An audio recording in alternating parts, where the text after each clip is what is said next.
All right, we're here at Kingdom 7 Top 4.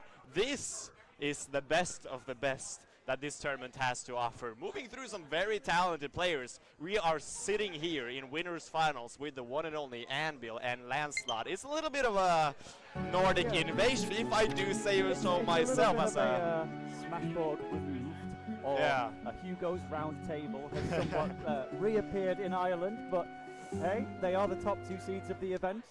We tried and tried to see if we could beat them. We've thrown Kazuya's at the wall. We've had other Mewtwo's. 2 Mewtwo's in bracket today. Thank you, Shift 1, for bringing that one to the table. But at the end of the day, our top 2 seeds have made it here. It is Lancelot. It is Anbil. I was looking through their record, and it seems like somehow they'd managed to avoid each other until 2024. At which point they then played 3 times in 3 months. Yeah, they played at, I believe, Region. Correct me if I'm wrong. Region, and then TSS, which is another tournament in Norway, which Hugo was invited to. And I mean, Hugo's been having the what do you call it? He's been having the upper hand. Yeah, it's 3-0 to Lancelot at the moment. But Anbil has taken a game. He has taken a game. Yeah, there was a 3-2, I believe, in their second set. So this could be the one. Pay attention here at Kingdom 7, where it's new territory, and Anbil, he's got momentum. I've seen this man pop off twice already today. Oh yeah. For beating his seeding as well. He's just so pleased. Yeah, I believe he was sitting. He was a little bit shaky earlier today, right? But he went game 5 with Noventia, which is uncharacteristic because he's usually very good against Samus. But Noventia's also very, very good. But I think he looked a lot more confident against Dimitri. So if that's a sign for the future, then Anbil might have a good shot here against Lancelot. This is, even though we haven't seen them much, these are 2 of the best players in the Nordic region. I don't have the exact numbers on the Nordic ranking, but at least Hugo, of course, is the best player in the Nordics, and Anbil is the best player in the Nordics at the moment. So this is really a clash of the titans of the Nordic region. Yeah, certainly. So it's like officially, I believe Anbil number 2 in Norway behind Whoopi. Yeah, on I imagine it's rankings, kind of up in the air anyway between those 2. They're probably about as good as each other as far as I can tell. Yeah, we're having a new ranking release soon enough. And spoiler alert, Anbil is probably number 1 because he hasn't dropped a set to any Norwegian the last season. The only set he dropped, he played Captain Falcon and lost to someone who's like a 2-2. So the Norwegian PR reveal that I saw at Smashborg when I went, that's like a core memory. Yeah. They went in with that song, and apparently that's just a staple in Norway. Every time you want to do the PR reveal, it's just one of the best things that have been contributed. I don't want to spoil anything, but this PR, they DM'd every PR player and asked us, can you send us some flirtatious pictures of yourself? I don't know what that means, but we're gonna see. And we're also gonna see this winners finals between Lancelot and Anbil. We have Roy versus Mewtwo. And a little known fact, might not be commonly known because Mewtwo is a very niche character, but Roy, if not the worst matchup. It's really, really hard. I don't think it's the worst, but it's probably like top 3. It's really, really difficult. And it comes from, you know, Mewtwo obviously a glass cannon. Not only a glass cannon, but a huge glass cannon. It's not hard to hit this glass cannon and break it into 1,000 pieces. And Roy definitely want to rush down and do a lot of damage on the way. It makes sense from both angles. You know, Roy, you want to be hitting at close range, that's not so much using the other side of your sword, but when your opponent is so large, you might just accidentally clip Mewtwo's tail, and then suddenly, that's a sweet spot. He earned that one, I'm afraid. And Mewtwo loves juggling, loves chasing hands off stage, trying to keep them up there. But Roy drops like a stone. Well, he'll be sent off to the side though if you launch that Shadow Ball. And I want to say, that is something that Anbil 100% has labbed. I watched him, we have a hotel together, I watched him in training mode. That exact Shadow Ball in training mode 100 times. He's been labbing that situation a lot, and that's a company that always goes for a lot because, you know, it's best in a legend like that. It can be very difficult to get down there. Even I was so sure to hit that with his down, and Mewtwo sure to see even more. So that up tilt just barely KOs the light right fella that is Mewtwo. 120% is just enough. It's great to know that that particular set of Shadow Ball has been labs, but at the same time, you've taken the very, very first shot with it. I don't know if you can necessarily pull it again. We might see that situation, but now it is Anbil getting driven all the way to the right-hand side of the stage. Just Lancelot up and down in the air, but now actually the playing center stage. That's a really good reverse Shadow Ball. This is what we were saying, Roy, you fall so fast that it can be hard to juggle it, but say, you don't need to be the one doing the juggling, just put the Shadow Ball there, misses the confusion though! Roy low profiling somehow! Going back and forth, and like you talked about, Mewtwo loves to juggle, but one character that is very hard to juggle is Roy, that airspeed, that goes. It's very difficult, not Anbil is going to trade, but it's in favor of Roy, it's in favor of Lancelot, and takes that second stop. Anbil goes for the first one, that's very cool, and it probably would have been that one as well, but you still very rarely want to be in a trade situation when you're Mewtwo at the end of the day. Every bit of health you've got just matters. Really good teleport to say, hey, you know, Lancelot is running in, he probably wants to get some kind of jab back there situation. I'm just going to get out of there now. Excellent roll away to save his life again. If he didn't roll in, he might have just been gone. And if you're in any doubt, I want to make it 100% clear. Mewtwo is in kill percent. It is very easy to die here, and Anbil at 87% is going to be at risk of a jab here at the edge, but the teleport pass, very wise of him. Oh, the Shadow Ball though, I think while dropping through the platform, it just kind of respawn and hit the stage, so that is a critical resource gone from Anbil when you are at a very dangerous 99%. No, just a neutral get up from Lancelot. Anbil responds in time and says, any breach I may have had looking for you, just gonna back away. But, ooh! Like we talked about earlier, Mewtwo might be a glass cannon, easy to break, but he's a cannon for a reason. 63% is not far out of reach for Mewtwo to get something, especially if you get him off stage like this or on edge. Shadow Ball is ridiculously strong, and we have the footstool disabled! Anbil popping off after game one, that was sick! That is what I was going to talk about earlier. You know, Roy, one of those characters that have a lot of really safe arrows, so they get spoiled. They think, I can just put this on your shield and you can't do anything. But Anbil's saying, I've done my homework. I can footstool. Out of reach.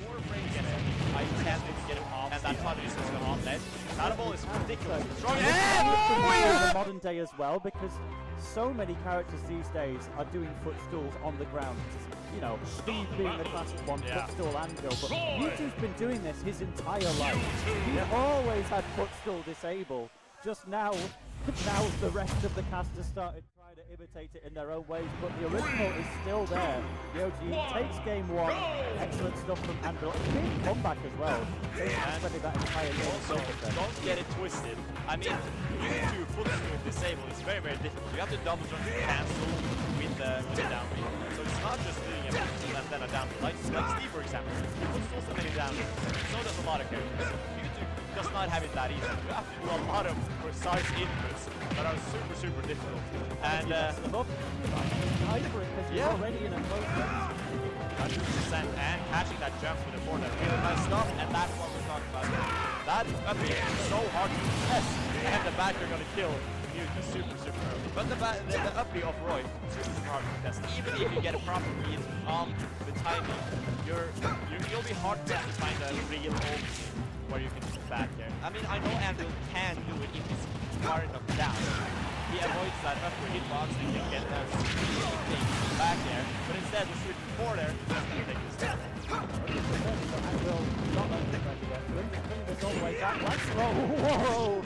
Into a very large body, but just barely keeping out of the way of that self-defense. Forward smash! The head dodge was expended there as well from Lancelot. One back air from Anbil probably would have just taken it out. Instead, the down smash is going to do it. Anbil on top, doing it a little earlier than in the previous game as well. This is kind of the first time we've really had to see Anbil play with it all top. All set, so let's see if we can hang on to it. Oh, we see a tech situation that's so scary. Hugo reads the right option there and he's just dead. But right now on ledge once again, this is a scary position for Mewtwo. I mean, so easy to catch. No option is the right one against Roy, especially for Mewtwo, and anything could just be caught by this massive sword. Speaking of, he was not in front of him. But also, that was very much a strong jab up there. Yeah. Unfortunately, Lancelot playing Roy in this. You'll get a pounding up there in his head. You know what? Sometimes Mewtwo can die. Alright, but the juggles, even if or Roy rather, has a very good fall speed, a very good air speed as well, it's very hard to very difficult edge or juggle. But Anbil making it work, but in a bit of a ledge trap situation himself here. Shadowball's not really doing much work in this match. I feel like once again with the disable, just saying like, do not come anywhere near me. And what we're seeing right now, Hail of the Toaster, is that homework that Anbil has been doing for the past few months since the last time they met in rank.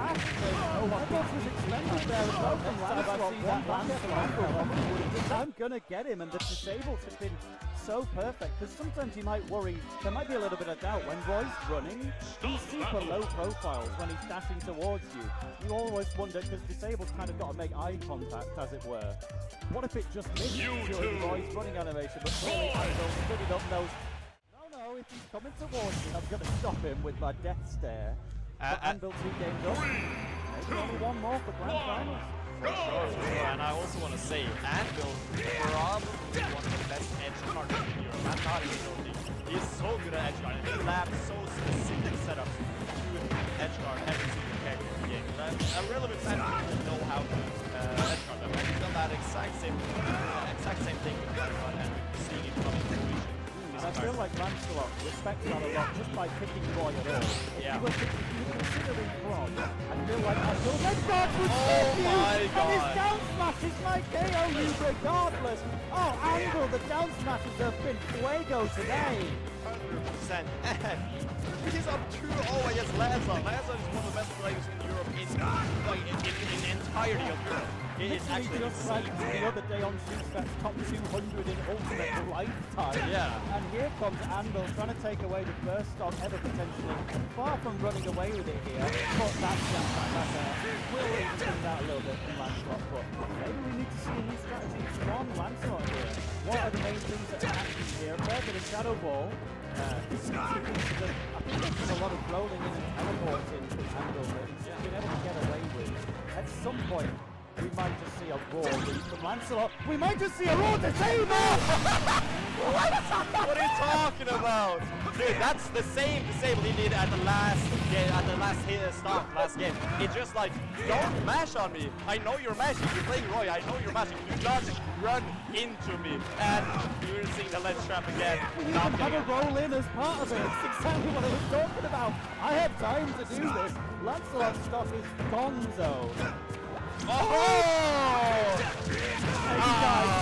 Big ass Mewtwo. Yeah, that kind of works. As you were saying earlier on, yeah, you don't just get to do physical attack like some characters. You still gotta have tech execution on point. That was one where it wasn't quite there, but Lancelot is capitalizing so much. The punishment has not stopped. If we get a KO on this ledge situation, that's the set. But Anbil is unfortunately just letting Lancelot back to stage, unfortunately for him anyway. Anbil getting a little bit greedy as well, looking for a lot of kill. That did not do it, but the 3-0 and the pop-up from Anbil. 3-0! Did we not mention this was 3-0 to Lancelot, 3-0 to Lancelot, then that 1-3-2, and now he's saying, you know what, I did my homework, I studied this, I have worked for this, I've been waiting for this day, and he's dancing. Can we see it? Can we see it? Woo! They're even posing up with each other up there. Oh, what fantastic. That is a win for Anbil. For Norway. That is a win for Mewtwo. That's a win for Textil as well. And you know what? Oh my God! Coming all the way in. Could the conversation finally be on the cards now? Could you win Kingdom? Maybe. He's looking like he will do it now. How many games has he dropped? He went game 5 earlier, but other than that, he's been kind of sweeping a little bit. That's a -2 matchup. I'm golden! Yeah, like I talked about it at the beginning of the set, right? This is one of Mewtwo's hardest matchup. But you can hear Ireland popping off as well. Yeah, they want to see this niche, usually considered low-tier character, make moves here at Kingdom. Yeah, exactly. This has been such a Mewtwo tournament. We had Shift 1 from the UK doing well, and now in Grand Finals is Anbil. Yes, he was seeded to get there, but he wasn't meant to do it on winner's side. He's coming back for some more celebrations from his Norwegian brethren, but that was so good. It doesn't make me doubt at all. I'm sure that matchup is still terrible for Mewtwo, but clearly winnable in its own way.